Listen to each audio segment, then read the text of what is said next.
society. I mean, Why haven't they been collaborating? I'll ask this. Okay, let's not even talk about community projects. Let's talk at national and bigger, in the space where you both play, on governance matters.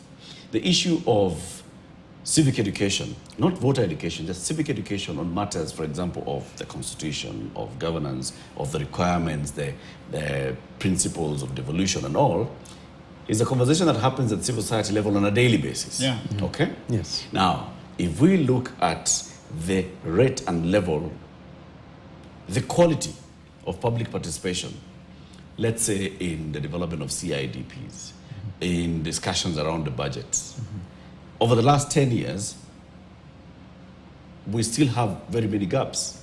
Yet there are very many NGOs that will sit and tell you that they are involved in, engaging with the citizens on public participation, on creating awareness, on governance, on, devolution and how devolution should work.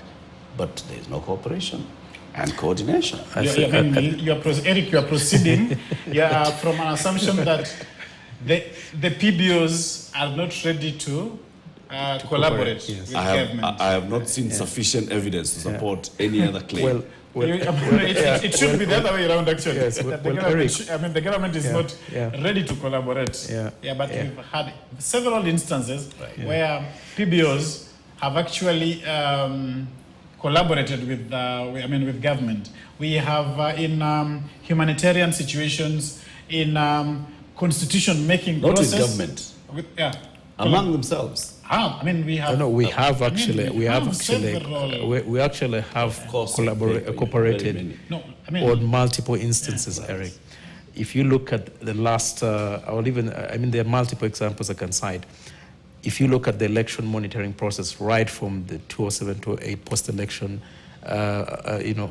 violence and all that, fast forward 2013, 2017 and 2021.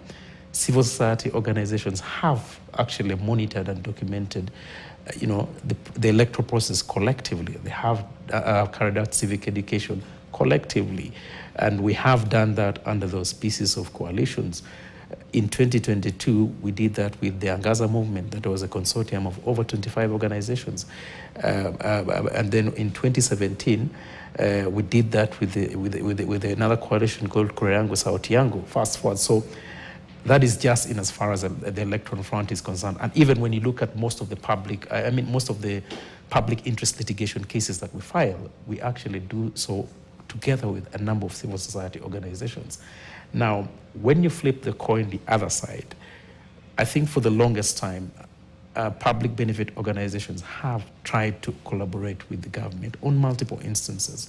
When you look at the different devolution conferences that have been held over the years, you would realize that there's heavy participation of civil society organizations, and that is a clear demonstration that public benefit organizations are willing to work with the government.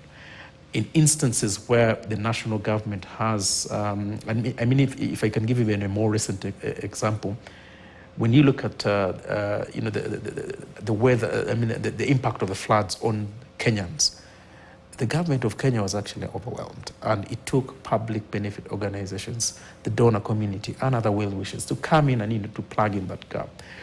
So the long and short of it, Eric, is over the years, we have, where we can, we have tried to collaborate with the government, especially even when you look at this whole aspect of public participation. We all know that for the longest time in Kenya, most omnibus amendments are brought about towards the end of the year when most of us have gone, to spend time with our families over Christmas. Martin, we have a live example here. Yes. We have a live example here. CFF, Civic Freedoms Forum.